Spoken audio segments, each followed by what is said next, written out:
Hello friends आम्भे माने एबे city exam रे हिस्ट्री रो आसुथिबा किछि सिलेक्टेड क्वेश्चन डिस्कशन करिवु जहाँकि आपण मानक पई बहुत इंपोर्टेंट। आपण माने जदि सिटी एग्जाम पई सीरियसली प्रिपेयर होचंती ताले वीडियोटी को प्रथम रो शेष पर्यंत देखंतु काहे कि ना एई टाइप रो क्वेश्चन ही प्रति वर्ष एग्जाम रे आसुची। आपण माने जदि प्रतिदिन एई भली वीडियो देखिबा को चाहउचंती ताले हम चैनल को सब्सक्राइब करंतु एवं नोटिफिकेशन बटन को ऑन करि रखंतु जहाँफल नेक्स्ट टाइम जो वीडियो अपलोड होगा आपने जानीपारे आपको एग्जाम प्रिपरेशन हो पारे।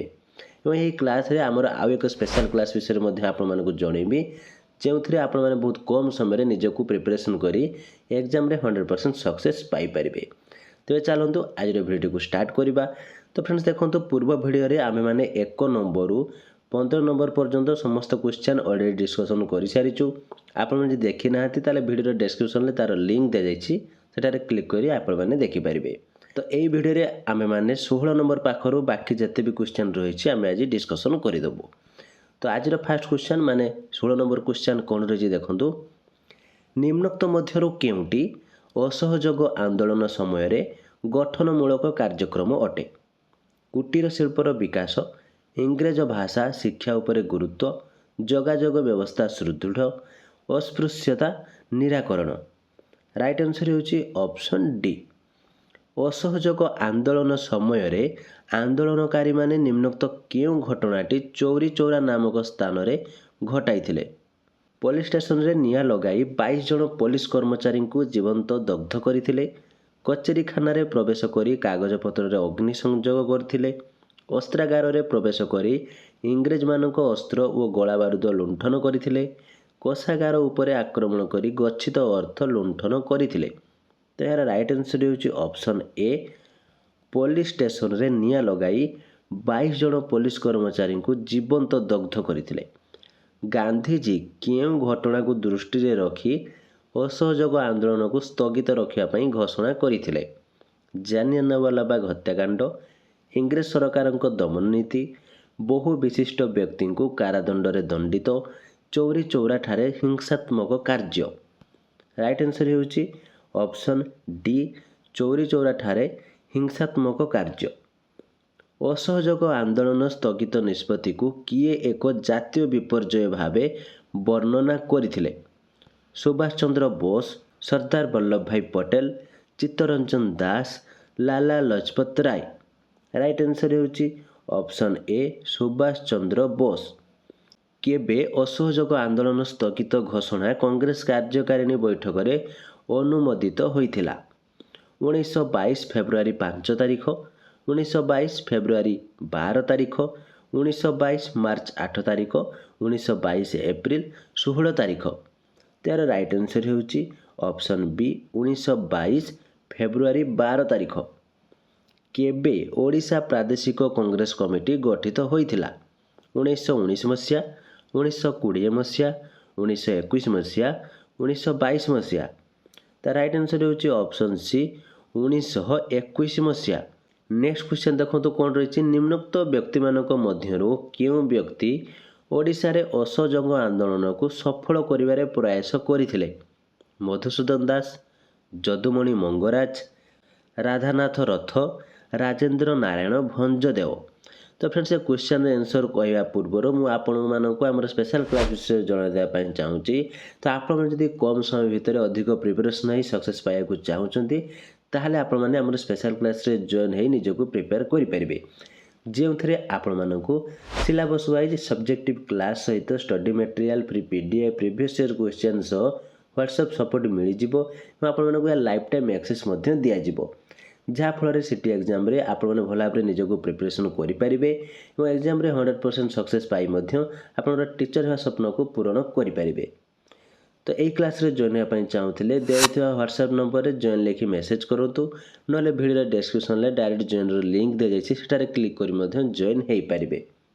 तेज चलतु आम ए क्वेश्चन उपरकू जावा। आमर क्वेश्चन कौन रही है निम्नोक्त व्यक्ति मानक मध्यरु केउ व्यक्ति ओडिशा रे असहयोग आंदोलन को सफल करिवारे प्रयास करथिले। ऑप्शन गुड़िक आमर रही कौन ना मधुसूदन दास, जदुमणि मंगराज, राधानाथ रथ, राजेंद्र नारायण भंजदेव। ता राइट आंसर होची ऑप्शन बी जदुमणि मंगराज। ଅସହଯୋଗ ଆନ୍ଦୋଳନକୁ ତ୍ୱରାନ୍ୱିତ କରିବା ପାଇଁ ଓଡ଼ିଶାର ରମାଦେବୀଙ୍କ ସମେତ ବହୁ ନାରୀ ସେମାନଙ୍କ ଅଳଙ୍କାର କେଉଁ ଅନୁଷ୍ଠାନକୁ ଦାନ କରିଥିଲେ? ତିଳକ ସ୍ୱରାଜ ପାଣ୍ଠି, ଅଳକା ଆଶ୍ରମ, ସ୍ୱରାଜ ମନ୍ଦିର, ସ୍ୱେଚ୍ଛାସେବୀ ଅନୁଷ୍ଠାନ। ରାଇଟ୍ ଆନ୍ସର୍ ହେଉଛି ଅପସନ୍ ଏ ତିଳକ ସ୍ୱରାଜ ପାଣ୍ଠି। ମହାତ୍ମା ଗାନ୍ଧୀ କେବେ ଓଡ଼ିଶା ଆସି କଟକଠାରେ ବିଶାଳ ଜନସମାବେଶକୁ ଉଦ୍ବୋଧନ ଦେଇଥିଲେ? 1921 ଜାନୁଆରୀ 24, 1921 March 23, 1921 April 10, 1921 August 3। Right answer ହେଉଛି ଅପସନ୍ ବି 1921 ମାର୍ଚ୍ଚ 23। ଓଡ଼ିଶାର ଅସହଯୋଗ ଆନ୍ଦୋଳନକୁ ସଫଳ କରିବା ପାଇଁ ବହୁ କାର୍ଯ୍ୟକ୍ରମ ମଧ୍ୟରୁ ନିମ୍ନୋକ୍ତ ମଧ୍ୟରୁ କେଉଁଟି ଏକ କାର୍ଯ୍ୟକ୍ରମ ରହିଥିଲା? ଶିକ୍ଷାନୁଷ୍ଠାନମାନ ଗଠନ, ଦେଶୀୟ ଦ୍ରବ୍ୟ ବିକ୍ରି ପାଇଁ ବଜାର ବୃଦ୍ଧି, ଜାତୀୟ ଶିକ୍ଷାର ପ୍ରଚଳନ, ସାମ୍ପ୍ରଦାୟିକତା ଭାବରେ ଉଦ୍ରେକ। ରାଇଟ୍ ଆନ୍ସର୍ ହେଉଛି ଅପସନ୍ ସି ଜାତୀୟ ଶିକ୍ଷାର ପ୍ରଚଳନ। 1921 ଅଗଷ୍ଟ ମାସରେ ପୁରୀଠାରେ ଆନ୍ଦୋଳନକାରୀମାନେ କେଉଁ ଘଟଣା ଘଟାଇଥିଲେ?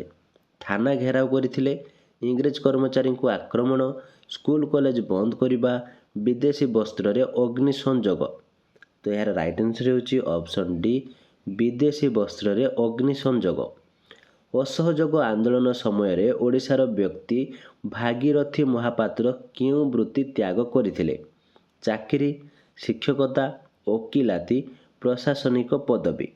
ରାଇଟ୍ ଆନ୍ସର୍ ହେଉଛି ଅପସନ୍ ସି ଓକିଲାତି। 1919 ମସିହାରେ ଗୋପବନ୍ଧୁ ଦାସଙ୍କ ଦ୍ୱାରା ପ୍ରତିଷ୍ଠିତ ଜାତୀୟ ବିଦ୍ୟାଳୟର ନାମ କ'ଣ ଥିଲା?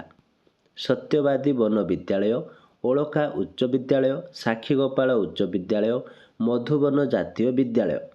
ରାଇଟ୍ ଆନ୍ସର୍ ହେଉଛି ଅପସନ୍ ଏ ସତ୍ୟବାଦୀ ବନ ବିଦ୍ୟାଳୟ। ବାଲେଶ୍ୱରରେ ଅସହଯୋଗ ଆନ୍ଦୋଳନ କାର୍ଯ୍ୟକ୍ରମକୁ ସଫଳ କରିବା ପାଇଁ ଗଠିତ ସ୍ୱରାଜ ମନ୍ଦିର କାହାଙ୍କ ପ୍ରଚେଷ୍ଟାରେ ଗଢ଼ି ଉଠିଥିଲା? ଫକୀରମୋହନ ସେନାପତି, ହରେକୃଷ୍ଣ ମହତାବ, ରାମନାରାୟଣ ମିଶ୍ର, ନିତ୍ୟାନନ୍ଦ କାନୁନଗୋ। ରାଇଟ୍ ଆନ୍ସର୍ ହେଉଛି ଅପସନ୍ ବି ହରେକୃଷ୍ଣ ମହତାବ।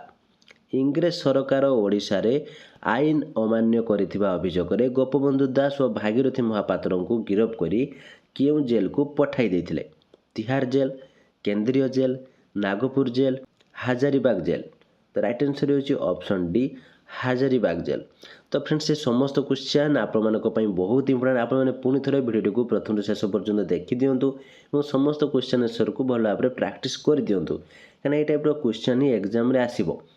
ତ ଆପଣମାନେ ଯଦି ଆମ ସ୍ପେଶାଲ୍ କ୍ଲାସ୍ରେ ଜଏନ୍ ହେଇ ନିଜକୁ ପ୍ରିପାରେସନ୍ କରିବା ପାଇଁ ଚାହୁଁଛନ୍ତି ତାହେଲେ ଦିଆଯାଇଥିବା ହ୍ୱାଟ୍ସଆପ୍ ନମ୍ବରରେ ଜଏନ୍ ଲେଖି ମେସେଜ୍ କରନ୍ତୁ କିମ୍ବା ଭିଡ଼ିଓର ଡେସ୍କ୍ରିପ୍ସନ୍ରେ ମଧ୍ୟ ଜଏନ୍ ଲିଙ୍କ୍ ଦିଆଯାଇଛି, ସେଠାରେ କ୍ଲିକ୍ କରି ଆପଣମାନେ ଜଏନ୍ ହୋଇପାରିବେ।